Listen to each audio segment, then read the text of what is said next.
Magandang gabi po, Luzon, Visayas at Mindanao. Nakitaan ng House Justice Committee ng probable cause para litisin ang dalawang impeachment complaints laban kay Vice President Sara Duterte. Unanimous o walang tumutol sa mosyon ng pagbotohan ng mga miyembro ng komite. Pinag-isa na rin ng komite ang dalawang impeachment complaint at ipinag-utos ng committee chairman ang paghahanda ng committee report. At nakatutok live si Rafi Tima. Rafi.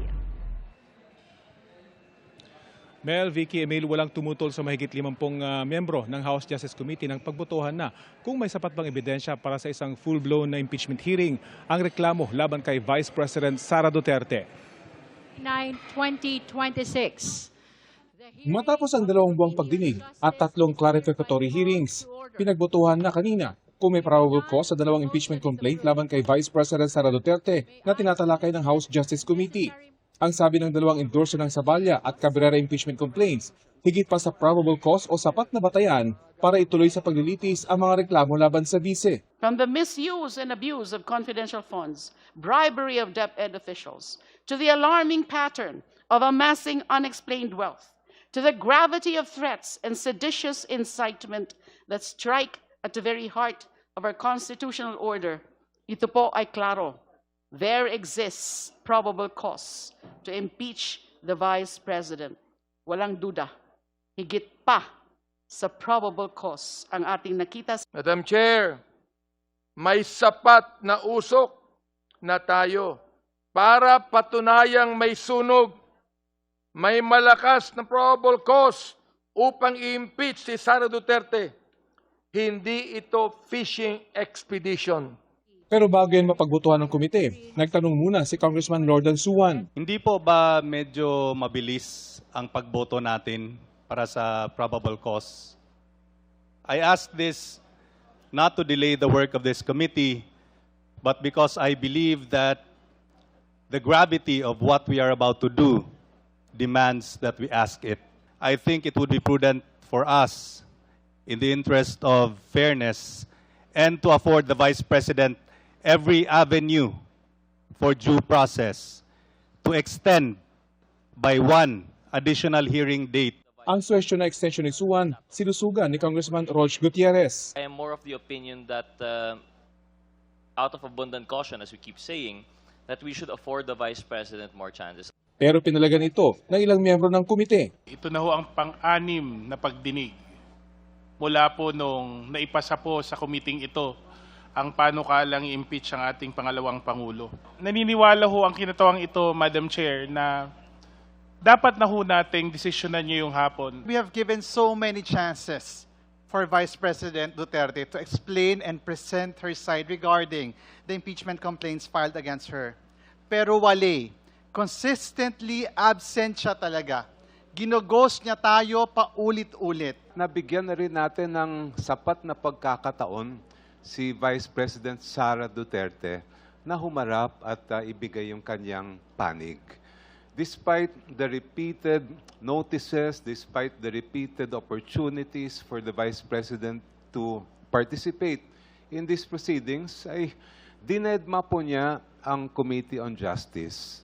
Sa huli, umatras sina Suwan at Rodriguez sa kanilang suwestyon na magbigay pa ng palugit sa Vice Presidente. Madam Chair, we submit to the wisdom and consensus of the committee. At nang tumuloy na ang botohan, Please raise your right hand. unanimous o walang tumutol sa mosyon para deklarang may probable cause o sapat na batayan para ituloy sa paglilitis ang dalawang impeachment complaint. 53 sa mga miyembro ng House Committee on Justice ang bumoto pabor dyan. That concludes our voting.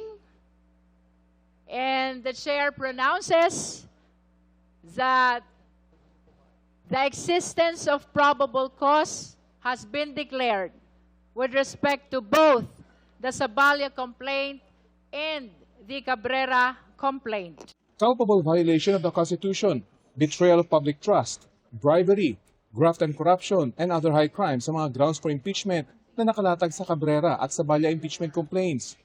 Kaugnay ito na hindi umano maipaliwanag na yaman ng Vice Presidente, ang di umano tamang deklarasyon sa kanyang SALN, ang maanumalya umanong paggamit ng confidential funds, pati na ang mga pagbabanta umano niya sa buhay ni Pangulong Marcos, First Lady Lisa Araneta Marcos at dating House Speaker Martin Romualdez. kasunod ng inaprobahang motion ni Representative Laila de Lima na i-consolidate o pag-isahin ang dalawang impeachment complaint. Ipinag-utos na ni House Justice Committee Chairperson Jervy Luistro ang paghahanda ng committee report. We direct the committee to prepare the committee report along with the resolution and the articles of impeachment. We further direct the committee to transmit the same to the complainant, the respondent vice president, and the justice members. Ang committee report na ito, aprobahan pa ng komite sa kanilang susunod na pagdinig sa May 4, bago nila ito ipadala sa plenaryo at sa lahat ng mga miyembro ng Kamara, pati na kay Vice President Duterte. Ang committee report kailangang aprobahan sa botong 1/3 ng lahat ng mga miyembro ng Kamara o hindi bababa sa 106 na kongresista para ma-impeach si Duterte ng mababang kapulungan at mai-transmit ang articles of impeachment sa Senado na magsisilbi namang impeachment court.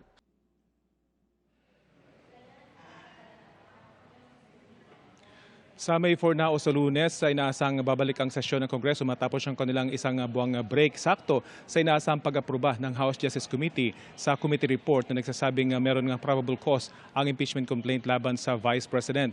Ayon sa ilang source, isang linggo pa mula May 4 inaasang boboto ang buong plenaryo kung iakyat sa Senado ang impeachment complaint. Yan ang latest mula rito sa Kamara. Vicky? Maraming salamat sa iyo, Rafi Tiba. Iginiit ng defense team ni Vice President Sara Duterte na hindi naaayon sa saligang batas ang ginawang proseso ng House Committee on Justice. Sa kanilang pahayag, sinabi ng kanyang mga abogado na sa halip na limitahan ng komite sa verified complaints laban sa bise at mga attachments nito, pinalawak daw nito ang proseso sa mga bagay na naaakma lamang sa isang full trial o ganap na paglilitis. Ayon pa sa defense team ng bise, hindi na raw nakakagulat ang desisyon ng komite na may probable cause ang impeachment complaint. Batay na rin anila sa naging paggulong ng mga pagdinig.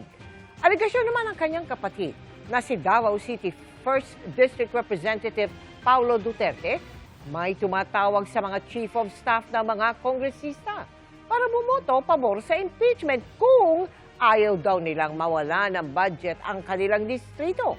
Kung kumpiyansaan niya ang liderato sa mga reklamo laban sa bise, dapat hayaan ang ebidensyang magsalita. Hinihingan pa po namin ang reaksyon dito ang House Committee on Justice.